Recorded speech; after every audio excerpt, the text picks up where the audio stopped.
Well, hello YouTube, this is Mr. Gibson Guy. Thank you for dropping by the channel today. Nice to have a visitor here. Today I'm going to do another camera video. Give you a brief introduction here. The picture kind of gives it away, but those of you who have watched my other videos are aware that I started out in 35mm photography in the late 1970s, kind of mid to late 1970s, and I started out with Minolta cameras, and I used Minoltas for, I figured, 7 or 8 years, something like that, and I was a very devoted Minolta enthusiast during that time, and ultimately what happened was that Minolta let me down, let all of us Minolta buffs down greatly in the mid-1980s when they suddenly decided to drop their line of manual focus cameras and come out with their Maxim autofocus cameras instead, and just kind of left us hanging. There was no compatibility like Nikon did when they went to autofocus. You could do autofocus or you could do manual focus, and even now I have a Nikon digital camera, a D5200, which still works with all my AIS Nikkor lenses. But Minolta didn't do any such thing like that. There was no acknowledgement to all the people that had made them famous. So I kind of eschewed Minolta for forever after that, and it was just in the last couple of years as I've gotten more interested in vintage photography now, which is kind of like antique stuff, which is what used to be the good stuff, but now it's all real old. But there is a great deal of interest in that, and it's funny when you watch the progression from early cameras to a little bit newer cameras to newer cameras and how things went. It had a lot to do with electronics and animation. That is, more things that they could get the camera to do the thinking and the photographer didn't have to. And I kind of saw it as the final results with when the Maxims came out, and then since then with newer autofocus, and then with digital cameras and digital SLRs, and what all is happening. And that is that all the photography gets taken out of photography. If that makes any sense. I don't think it does, but it's true. And what I mean is that as cameras became more and more automated and better at what they did, they were figuring out the correct exposure information, the right aperture, the right shutter speeds. Then it would start doing the focusing for us. And now it gets to the point where if you can take your digital camera and you can zoom in and out with your zoom lens that's mounted on it. But other than that, you don't have any idea what your aperture is, what your shutter speed is, what your depth of field is. All those things that were part of photography are no longer included. And I believe that is a very big part to film photography today. Why so many people that have lots of computer and technical background and that have digital cameras and have done everything with their digital cameras, why they find a natural drawing back to the cameras where the photographer had to do the work, and the photographer had to know what he or she was doing, and that's my belief as to why there's such a resurgence of interest in manual focus film photography. Just as a hint, when you look through, go into eBay or go on to Mercari or go on Goodwill Finds or something and put in Minolta And you'll see, like, oh, they got 383 Minolta products here. And there's going to be about 45% digital, about 45% autofocus, and about 10% manual mechanical cameras, or early auto exposure cameras. Those, the ones that date back more than 30 years, those are going to be the ones that people are looking for, and those are the ones that are going to draw the prices. And the newer stuff and the real new stuff doesn't bring any price at all, because nobody wants it. Everybody wants a camera that makes them feel like they're a photographer. But that's my soapbox for today. Today we're looking at the Minolta XE series. This is an XE1, which is the European market one that I just picked up recently. In the States, it's the XE7 or the XE5. They had one of those that did some pretty good stuff too. But I've gotten real interested recently in the Minoltas, and so I have some more Minolta stuff, and I have another one that's going to be coming in probably next week, and I'll do another video on that. But in all of my research on these cameras, I take the stuff that I know and then find out stuff that I didn't know, like production numbers and stuff. They made lots and lots of these cameras, mostly these, less these, and much less these. But the XE series was probably the ultimate camera that Minolta made. It is the most prestigious and the one that represents Minolta getting together with Leica. But let me go ahead and go through here a little bit of stuff, so in case you don't know this about the XE series, but it's a great camera. Minolta signed a cooperation agreement with Lights in June of 1972. 1974 saw the introduction of the Minolta XE and the Leica CL rangefinder, also known as the Minolta Leica CL, in Japan.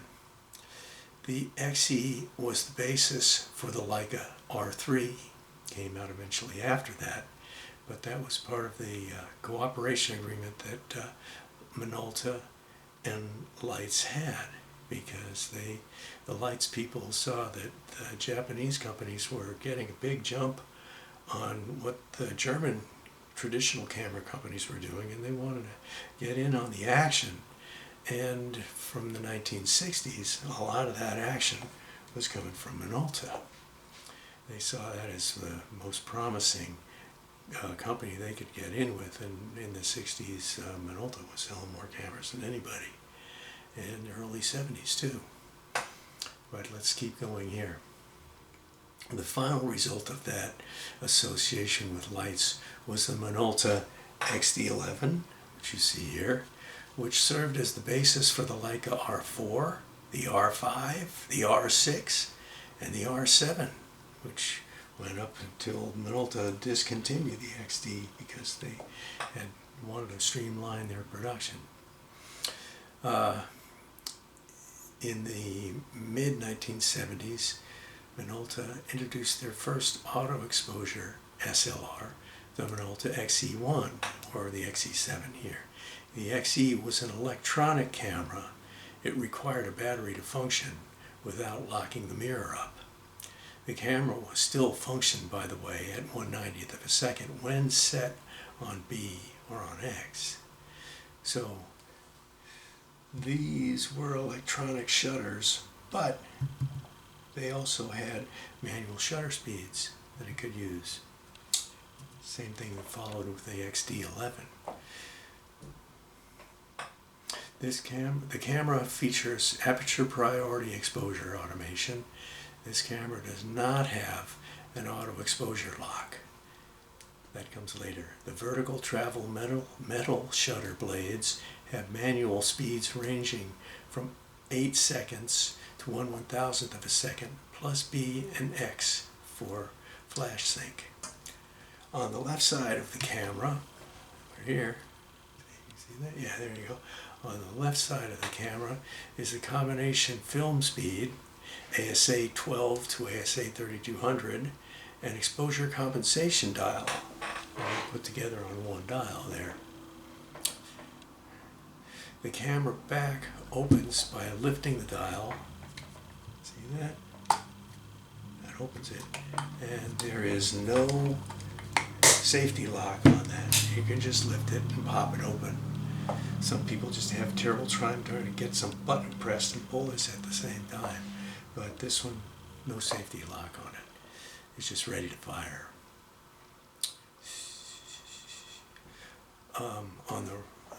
On the right side here, this is close. Watch this closely. Where'd it go?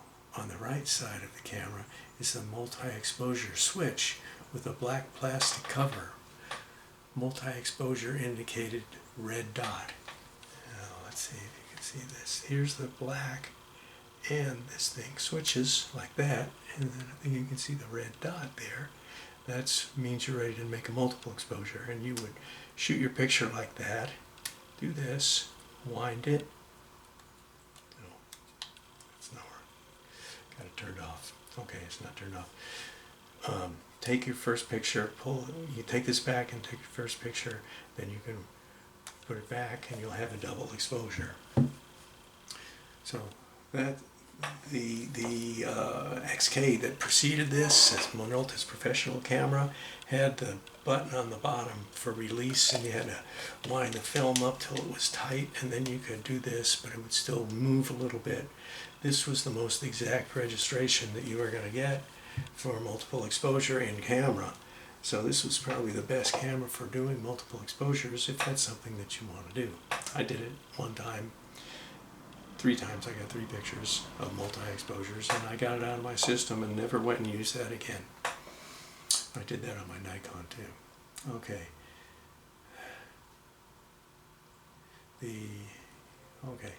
On the back is the on-off switch. That's right here, off and on like that. And over here is a window for the film counter. Look in there. You can see the number triangle pointing to it. They don't have it on the top here. They're still learning how they were going to do these things, trying different deals. The shutter release button is locked by the on-off switch. Now, it'll work now because, turn it on. Turn it on. There. Yeah. Listen to that.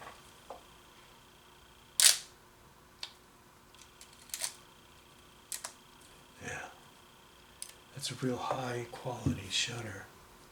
This was a Lights Copal shutter design, metal vertical traveling shutter that Copal and Lights came up with specifically because they were trying to make reflex cameras, SLRs, with a mirror that goes up and down, to be as quiet and smooth as possible.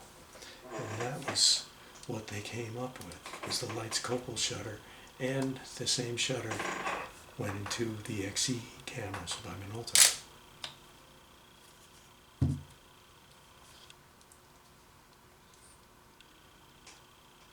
Oh. Well, a little bit slower shutter speed, like that. Pretty similar. And then the more modern one.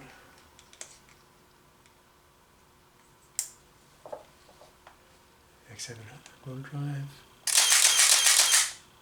Okay. Clank, clank, clank, clank, clank. Nothing intrusive about that. But it was fast. The light meter is controlled by the on-off switch. So the photographer, as you saw, has to turn this thing on and off to take the pictures. And if you don't turn it off, when you stop taking your pictures, then your light meter's on the whole time and it's killing your batteries. next to the viewfinder window over here is another little handle. See that? That is what? No, that's the eyepiece shutter level. This closes it off. And then going back, it opens it up so you can see through there again. They got this switch here, they got this switch here, the next switch is over here. This one is missing on the camera that I got, and this is where you have the another one of these levers which turns on your battery check light. A little red light will light up in this hole, but when I got this camera it was in perfect shape except for that, and the shutter was stuck, but I unstuck the shutter and it works great now. Turn that off and save my battery. On the left side of the lens mount is the lens release button. It's right here. And this lens release is the smoothest, easiest turning Minolta lens release I've ever seen. Usually they gotta put a big spin on him, but this one hardly takes any effort at all. Goes right on. This camera came with this 50mm f1.4 Rollcore MC, and very good lens. When I got my XD11, it came with the Rollcore X 50mm f1.4, and this was an MD, so it's a little bit later one. So I got lucky with those f1.4s, and this one actually came with a 35 to 70 zoom, which Minolta, but I put this 50mm f1.7 on it. Who knows what else may show up? You'll find out. Just stay tuned. Below this, the lens release is the sync, the port for the sync terminal, and below that is a switch, rotary switch up and down to set it to X or FP. Then on the other side, this is something kind of interesting on the Minolta XE series. This is the depth of field preview, except that the depth of field preview on this is the opposite of the depth of field preview on other Minoltas. On most Minoltas, if you can see the shutter in there, or the leaves, but you press it in and it stops down. You let it up and it undoes it. Opens wide up again. But this one, when you press it in, you let it up, and this is for stop down metering, and it's fixed. The aperture is confined, and then when you press it down again, it clicks and you full aperture. So they kind of did it in reverse there. Wait till you see what else comes up. It's interesting to see how they did it. This one does have a chromed button on the lever there. This one has a chromed button on the XD. And by the time they got to the X700, they just used a little piece of plastic thing they press in. And that's full aperture metering. Closes down when you press the button and then opens up again. So Minolta tries different things. I hand it to him for trying.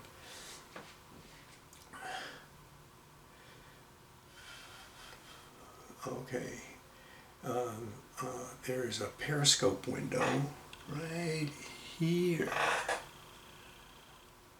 and that is on the prism nameplate, and that illuminates the aperture direct readout of the set aperture here, and it gives you a readout there of what lens setting, what your shutter speed setting is, also where you have it set. In manual operation, selected shutter speed is displayed in the shutter speed window. When set on auto, the window shows the letter A, while the meter needle indicates the camera selected shutter speed. On the bottom of the lens mount is the aperture stop down button we just talked about. which is reversed from most cameras. All right, then the last bit of the historical stuff here, and this is the good part here. The XE, why would you want one of these old ones? The XE uses a light-scopal electronic vertical traveling metal blade focal plane shutter. Because of this feature, the camera has a very short shutter lag of 3/8 milliseconds, among the very fastest of any SLR from any era. Press that down and it's your picture's done already, just like that, because of this shutter speed. The shutter and film advance make this camera one of the most refined cameras of all time. And X700s have been on the used market. I've been seeing them going for, like 6 months ago, $29 or $39 for a camera, maybe $50 with a lens. XD11, I got this one about a year ago, and I was lucky. I got it with that lens for, I don't know, I remember like 120 or something like that. Now they're getting really out of line. The Minolta X700s now with a lens are going for closer and closer to $100. XD11s, you can't find them, and they'll be $200 or $300 more even. The XE7s, or the XE1s, or the XE5s, the XE1 was a Japan model, by the way. No, European model. I think it was just the XE for Japan. But the XEs are actually a more prestigious and more what was that word here? I can't find it. Anyway, there's a good word that describes it, but this is the most prestigious Minolta here, and you can still get these for under $100. Not so with these other ones. But this is maybe the best deal on a Minolta if you don't need a hookup front auto winder.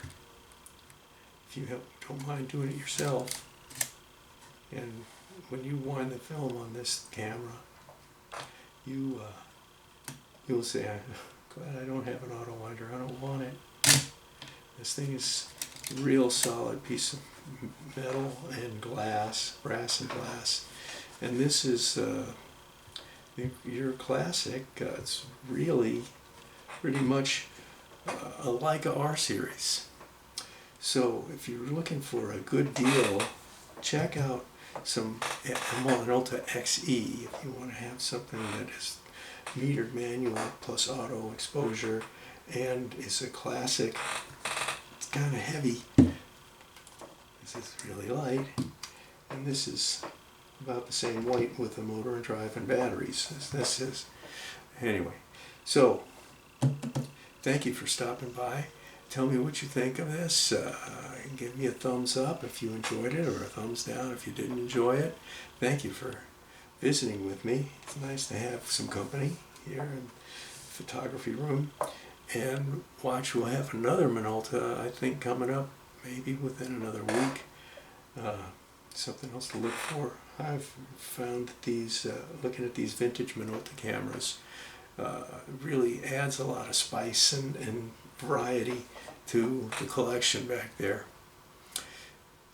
But we got plenty of other stuff to cover as well, so I will be back. Thank you for visiting me, and until next time, this is Mr. Gibson Guy, and I'm out of here.